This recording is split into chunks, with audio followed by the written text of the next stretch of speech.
Gracias por estar aquí. Yo me llamo Bernie Abarca, trabajo para WeKnow. Encantado de compartir con ustedes. Esta es la primera vez que expongo, así que estoy muy emocionado también de compartir un poco la experiencia a lo largo de ya un año más o menos de trabajo con esta empresa, trabajando en UX, incorporando algunos fundamentos y principios de UX dentro del trabajo que veníamos haciendo desde hace un tiempo atrás. ¿Hay algunos de ustedes que tengan ya cierto conocimiento, cierta familiarización con el UX? ¿O viene más bien como de la parte de desarrollo? Nada más como para ver por dónde lleva un poquito más el contenido de la charla. ¿Alguien está familiarizado con UX Design? ¿Vos sos UX? Service Design. Ok. El resto viene más de la parte técnica. De acuerdo. Entonces la charla es integrando UX para una de las empresas más grandes del mundo. Kitel, a 60 empresas más grandes del mundo. ¿Por qué elegimos ese título? Porque en sí una empresa de esta talla va a demandar una serie de procesos, una serie de pasos a la hora de incorporar nuevas acciones dentro de la manera en que ya estamos llevando los sitios, que son bastante importantes. O sea, hay muchos intereses detrás, hay muchas aprobaciones que tienen que darse durante el proceso, y no es lo mismo trabajar para una startup, por ejemplo, que para alguien que ya lleva muchísimo tiempo en el mercado y en un mercado sumamente competitivo, como vamos a ver luego cuando explique un poco del contexto. Como les dije, Bernie Abarca, hice mi correo, puse un dibujo porque siempre me dicen que en las fotos no me parezco. Entonces, así no hay pierde. Escríbanme si quieren saber algo más, lo que sea, invitarme a tomar algo. Pues, no. Saqué algunas citas que me parecen muy interesantes porque básicamente cuando hablamos de experiencia del usuario hay un montón de teoría que se ha ido desarrollando, pero no es nueva, es teoría que viene de muchísimo tiempo atrás, desde el inicio del diseño de producto, inclusive la filosofía tiene mucho que ver con esta materia. Entonces, por ejemplo, esta es muy interesante, que dice: el diseño no se termina hasta que alguien lo usa, y definitivamente es el momento donde nosotros confrontamos todo el proyecto, todo el trabajo que hemos estado desarrollando frente a un caso real, y es que el usuario final no le interesa cuánto tiempo invertimos, no le interesa si nos costó mucho, si somos muy buena gente, lo que le interesa únicamente es cómo el producto, cómo el software funciona frente a sus propias necesidades. Entonces, a veces tenemos como la idea de que la gente va a notar algunas cosas o que va a ver que, uy, sí, qué montón de trabajo hay detrás de esta pieza de software, pero en realidad tiene que funcionar como ellos lo esperan. Así que finalmente esa es la prueba de fuego cuando hacemos diseño.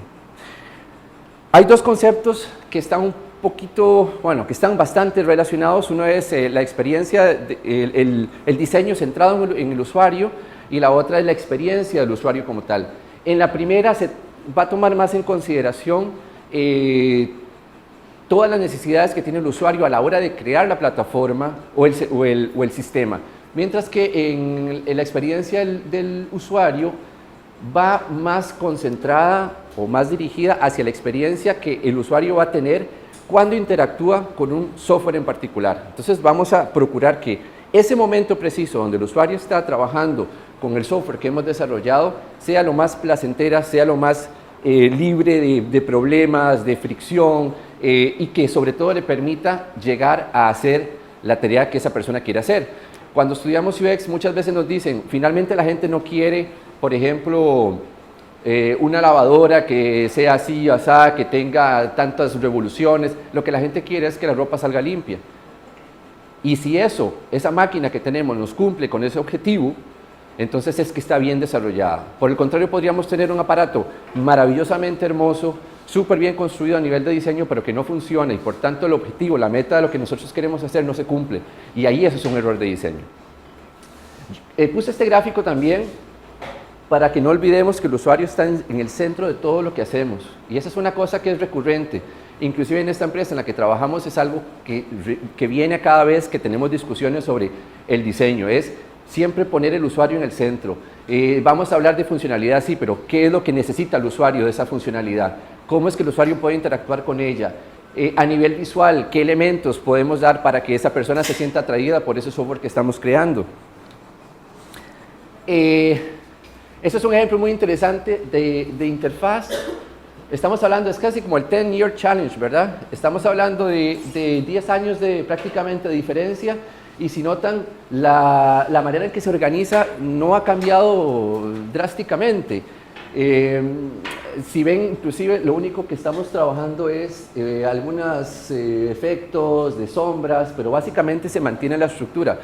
Hay otros software que, por el contrario, son mucho más antiguos, pero tienen mucho más clara la manera en que nos presentan lo que nosotros podemos hacer con ese software. En este caso es una versión de 1987 de un editor de texto. Si ustedes ven, no hay distracciones, no hay un menú lleno de opciones que probablemente nunca vamos a utilizar. Únicamente está la pantalla en blanco y podemos empezar a redactar. El menú está escondido, podemos acceder a través del teclado, y es muy interesante porque esto ya de por sí es a la solución que estamos llegando en estos días, de simplificar las interfaces. Y este es un ejemplo evidente de esa simplificación. Un motor de búsqueda de hace 20 años respecto a un motor de búsqueda de hoy día. Eso es un poco lo que mostraba la imagen del procesador de texto, ¿verdad? No nos piden cuáles opciones queremos, si queremos una búsqueda avanzada, si queremos por fecha, por país, por tipo de contenido. Únicamente estamos ingresando una palabra y estamos teniendo contenido. Luego de esa primera búsqueda podemos empezar a ir más profundamente a detallar qué tipo de contenido es el que estamos buscando. Pero esto es un excelente ejemplo de cómo logramos, a través de un proceso de investigación, de búsqueda y de análisis del software, llegar a una solución que es mucho más sencilla e intuitiva para efecto de los usuarios. Este gráfico resume, me parece que está bastante correcto en cuanto a la manera en que se puede resumir el trabajo del UX Design. Si ven, no voy a pasar por todo ello, pero hay cosas muy interesantes. Primero, la estrategia tiene que ver con una cuestión de investigación, y ese es un proceso que es muy difícil de mantener frente al cliente.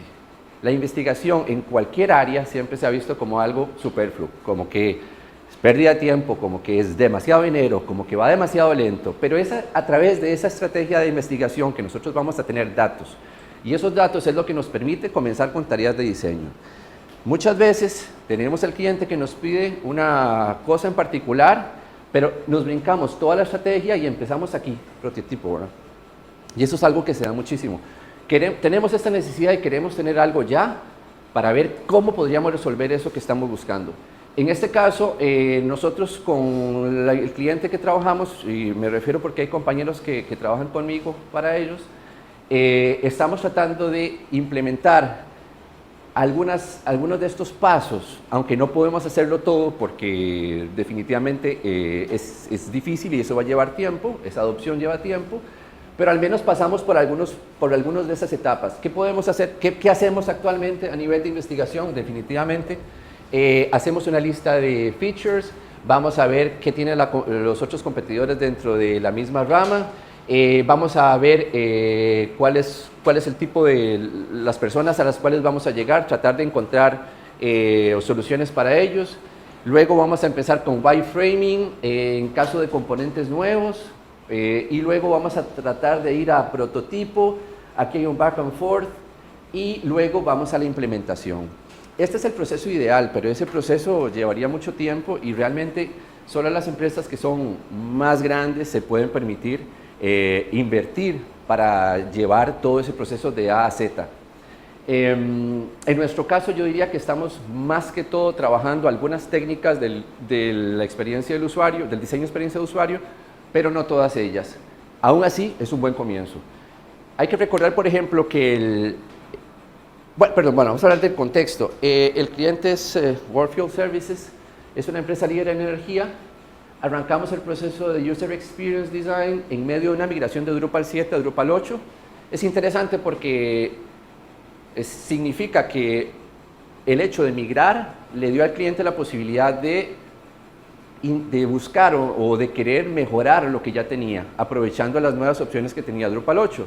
Y también sabiendo que no todo se podía migrar directamente y que había que construir muchísimas cosas nuevas. Entonces empezamos este proceso de UX en medio de una migración. Eso fue un reto porque no es lo mismo que a un cliente uno le diga, tiene 3 meses para entregar un proyecto, a decir, estamos haciendo una migración en este momento, ¿qué podemos hacer para mejorar lo que tenemos? Entonces, no es que están locos y que no saben planificar, es que es la realidad. Igual que en todo lo que nosotros estudiamos, cualquier materia, puede ser arquitectura, por ejemplo, aprendemos a construir edificios grandes y llegamos a la realidad y nos dicen que tenemos que construir casitas para un barrio pobre, y eso tenemos que hacer. Entonces, esa confrontación de la realidad es lo que nos permite desarrollar capacidades, y es con lo que tenemos que trabajar básicamente. Se incorpora por primera vez la figura de UX Designer, que hasta hace, digamos, 5 años era un accesorio, y ahora se empieza a hablar como que es una pieza fundamental dentro del equipo de trabajo.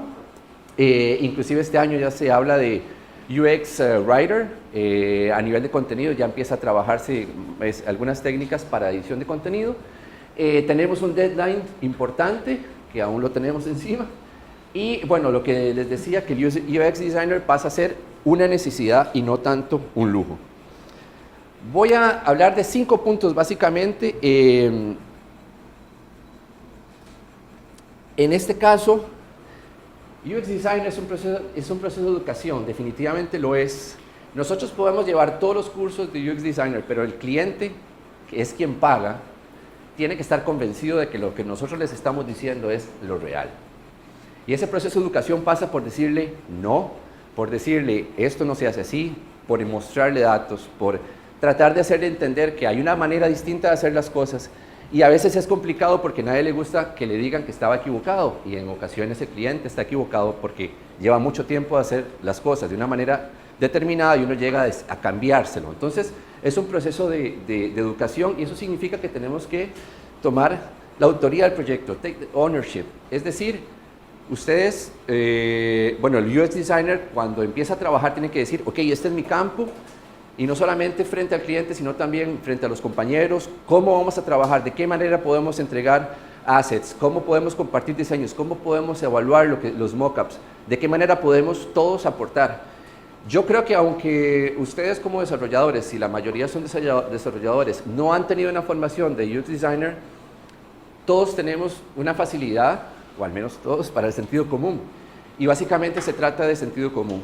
Y ahí es donde yo considero importante que en nuestro equipo de trabajo, aún así nadie tenga ninguna competencia de diseño, es un usuario en potencia. Entonces puede decir, mira, yo creo que tal cosa, yo no sé, yo más bien haría esto de esta manera.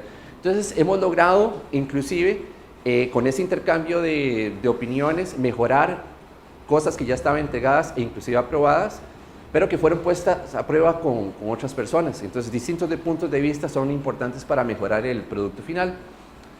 Esto es otra cosa importantísima y que nos ha sucedido también con este cliente, y es que muchas veces nos piden entregar una solución, pero no tenemos definido el problema. Y en UX se habla mucho de el inicio de la resolución de un problema es la correcta formulación de ese problema.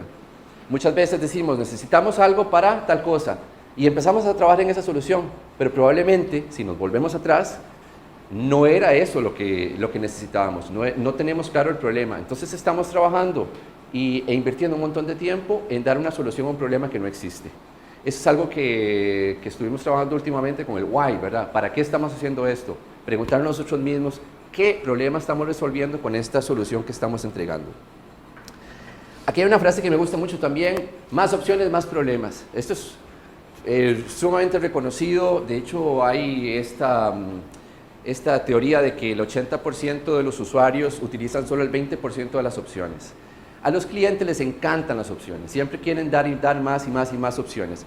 De hecho, hace pocos días nos enfrentamos a este problema. Se los voy a poner como ejemplo porque me pareció muy interesante. Era una búsqueda de distintas piezas de contenido multimedia. Podía ser fotografías, vídeos, documentos, y en este caso lo que propusimos era un término de búsqueda, un tipo de imagen y una industria. Lo que el cliente solicitó finalmente es salirse de los edge cases y hacer todas las combinaciones posibles. Eso es un excelente ejemplo de cómo pedimos más opciones solamente porque alguien en algún momento podría querer buscar todo lo que tenga que ver con transportes y combustible en todos los formatos posibles y en todas las industrias posibles. Eso lo que sucede es que nos obliga a trabajar toda la presentación del contenido, un poco como lo hace Google, segmentando por distintos tipos de contenido, pero moviliza todo un equipo técnico, un equipo de desarrollo, un equipo de diseño, para dar una opción que probablemente nunca suceda. Porque en ese caso el cliente debió haber pedido View All, y significa, deme todo lo que tenga, no me interesa, yo no quiero ningún filtro, ¿verdad? Pero entonces, estábamos trabajando una solución a un problema que no teníamos totalmente identificado. Entonces, en ocasiones, y nos sucede mucho, necesitamos decir al cliente, no, eso no va así, o eso no es lo que nos pidió, vamos a replantear la situación, vamos a replantear las necesidades y vamos a dar otra solución distinta. Punto 2, no somos el usuario. Nuevamente, ¿qué problema estamos resolviendo el usuario? No estamos diseñando para el stakeholder. ¿Qué pasa cuando hablamos? Bueno, parte del UX significa entrevistar a todos los stakeholders. Todas las partes tienen que tener una voz. Pero si nosotros hablamos con mercadeo, nos va a decir, quiero los datos de todo, hasta del teléfono de la suegra para cuando llenen un formulario. Y el técnico va a decir, a nivel de seguridad, quiero que hayan 3 validaciones y que tengan que confirmar un correo electrónico y todo. Entonces, si nosotros le damos gusto a cada stakeholder que tiene necesidades distintas, vamos a tener un monstruo espantoso que nadie quiere usar. Ahí es donde el trabajo del UX es importante, porque nosotros nos ponemos del lado del cliente, del lado del usuario, perdón. Nosotros asumimos ese rol y vamos a ser como, digamos, mediadores entre los intereses de todos.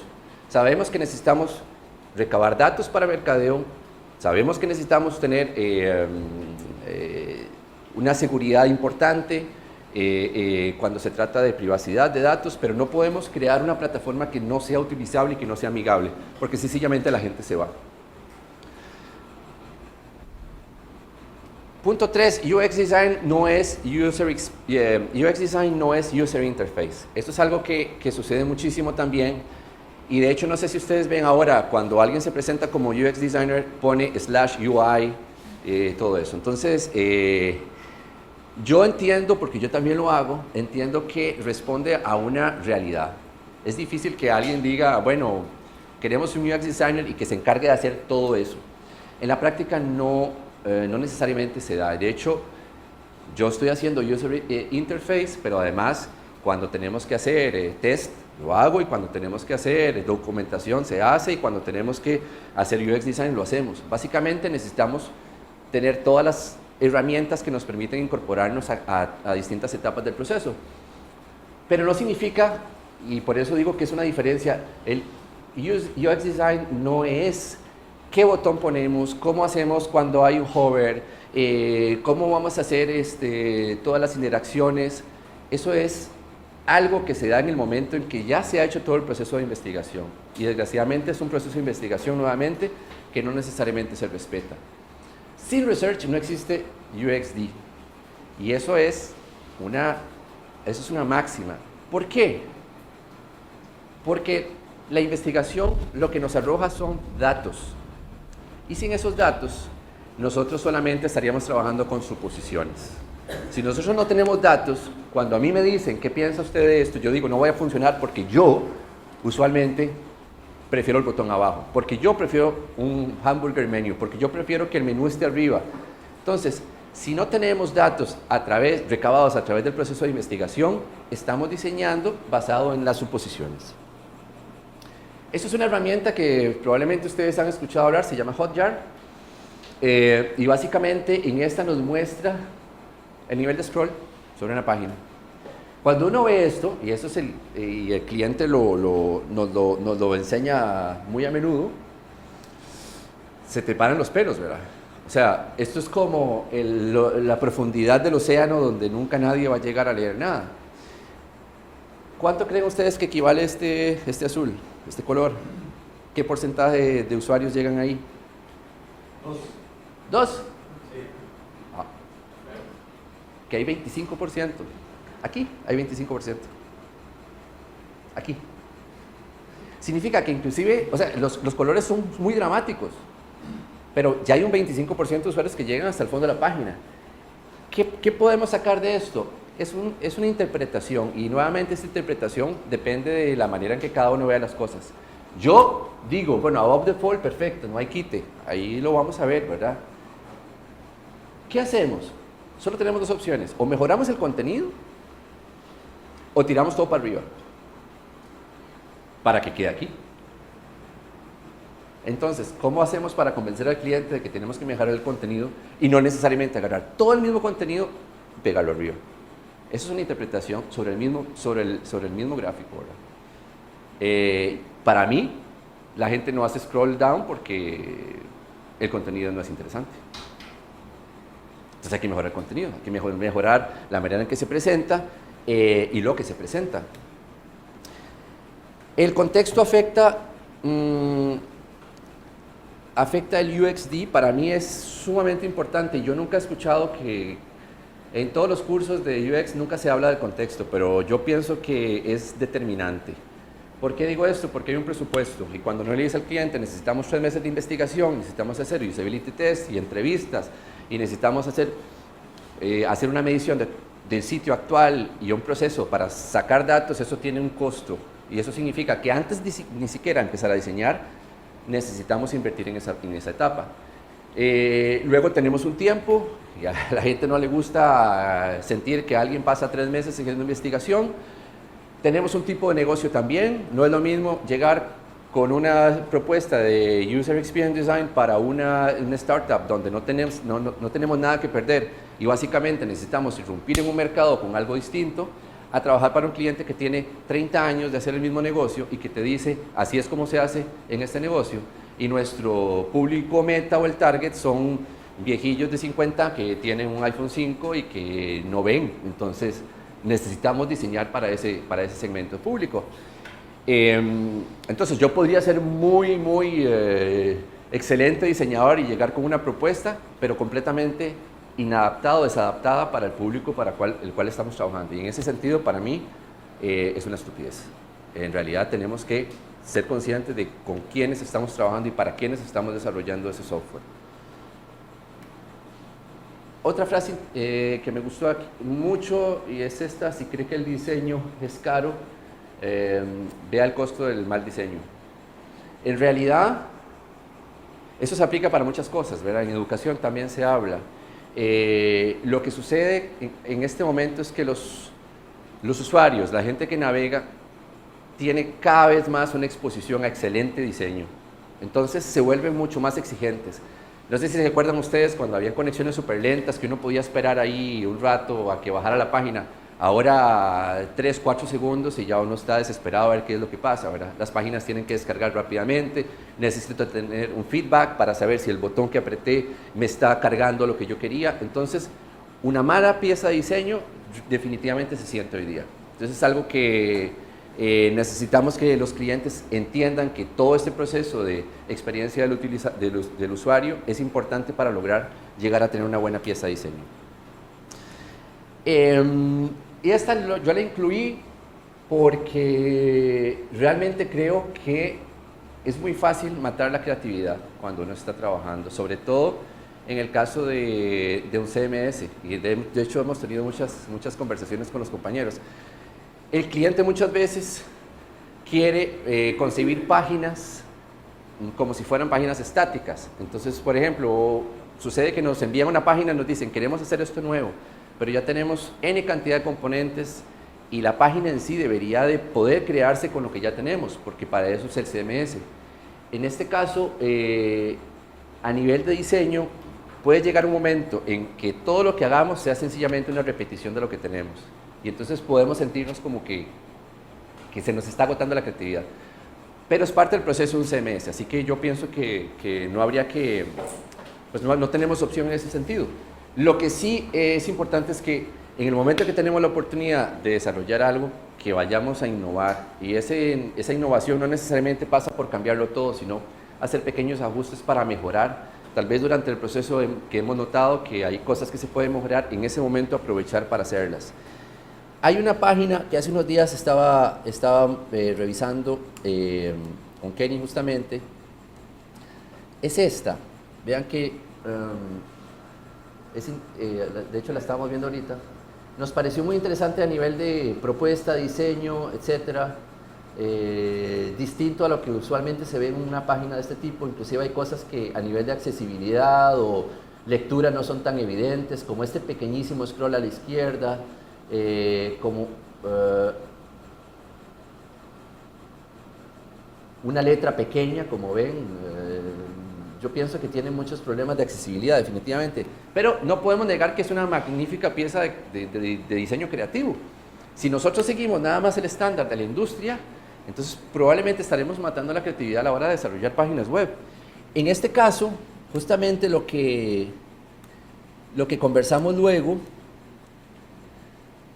es, bueno, ahí está, lo probamos a ver cuál era el performance, y tiene un 28, ¿verdad? O sea, realmente, según Google, la página básicamente no debería existir. Pero entonces, en ese caso, es difícil ponernos en el lugar del cliente y decir, bueno, yo quiero estar bien rankeado, yo quiero que la página salga de primero, yo quiero que Google sienta que somos mobile first y todo, pero al mismo tiempo, si seguimos el juego únicamente del estándar de la industria, básicamente vamos a estar trabajando bajo un concepto que hace pocos días leí que se llamaba la McDonaldización del UX, que básicamente es como todo es lo mismo, el estándar es así, los botones son así, de esta manera se trabaja, y entonces nos acostumbramos y nos volvemos máquinas, básicamente. Algunas cosas interesantes de UI, vean por ejemplo, no sé, en algún momento alguien dijo, bueno, no necesitamos poner una flechita o un bullet o decir un underline completo, ¿sí? 5, perfecto. Y hace esto. Lo vi hace tiempo en Tommy Hilfiger. Ahora no sé cuántos sitios lo adoptaron. Entonces, una persona decidió cambiar ese approach y poco a poco otros sitios lo fueron adoptando. Me parece interesante. O, por ejemplo, el scroll horizontal, que todo lo que yo he leído hasta ahora y en los cursos nos dicen jamás, el scroll horizontal no se hace, y están muertos de risa porque saben que... Pero bueno, sí hay páginas que lo hacen y que tienen reconocimientos, y lo que quiero decir es que en este caso, desde el punto de vista de User Experience Design, necesitamos empujar un poco los bordes, no podemos quedarnos solamente con el estándar y de eso se trata la industria, ¿verdad? De innovar y de tratar de aportar algo a lo que ya existe. Bueno, básicamente es eso. No sé si alguien tiene alguna pregunta, alguna duda. Dale. Nos explicabas que los clientes están expuestos a buen diseño. Entonces, ellos son... Los usuarios. Los usuarios están expuestos a buen diseño. Pero, digamos, logran comunicar precisamente esos aspectos de buen diseño que les gusta, o cómo hacer una lectura cuando los usuarios encuentran algo que les gusta, pero tal vez no lo saben decir. Es que en realidad nosotros entrevistamos usuarios, pero no les hacemos preguntas de diseño, porque ellos no saben de diseño. Ellos pueden saber, algo me gusta, pero para mí es irrelevante. Por ejemplo, muchas entrevistas cometen el error muchos entrevistadores cometen el error de decir, ¿qué pondría usted aquí en lugar de esto? Eso no se hace jamás. Eso no es su trabajo. Lo que sucede es que el usuario identifica el buen diseño cuando ni siquiera se da cuenta que está ahí. Cuando yo voy a hacer un trámite en línea en el banco y hago clic, clic, clic, clic, y ya me fui, estuvo, no dice, puta, qué buen diseño ese. No, dice nada más, lo pude hacer. Mientras que si va al Banco Popular, al sitio del banco, de un banco, y no funciona, desarrolla frustración. Y ahí es donde se da cuenta que el diseño no funciona. Es exactamente como el árbitro de fútbol, ¿verdad? Excelente partido, y había árbitro, nos dimos cuenta. Un mal árbitro se nota. Está ahí, está en la cámara, está siempre corriendo, está peleando con los jugadores. Entonces, más o menos va por ahí el tema de cómo el usuario identifica el buen diseño. Más bien identifica el mal diseño. Sí, porque el buen diseño ni siquiera se da cuenta. Exactamente. Gracias. Digamos, usted dijo que a veces hay que explicarle al cliente que se toma un cierto periodo de investigación, ¿verdad? De meses aproximadamente para hacer las prácticas. ¿Qué hace usted cuando no te dan ese tiempo de investigación? No lo hago. ¿No lo hace? No se hace la investigación. Pero el resultado, ¿qué pasa? Hay una cuestión. Por eso, en este cliente en particular, lo que estamos haciendo es aplicar técnicas del UX dentro del proceso de creación de lo nuevo, pero no estamos haciendo UX design. Porque el UX design no se puede brincar el proceso de investigación. Hotjar, por ejemplo, es parte del proceso de investigación. Entrevistas con stakeholders, los tenemos.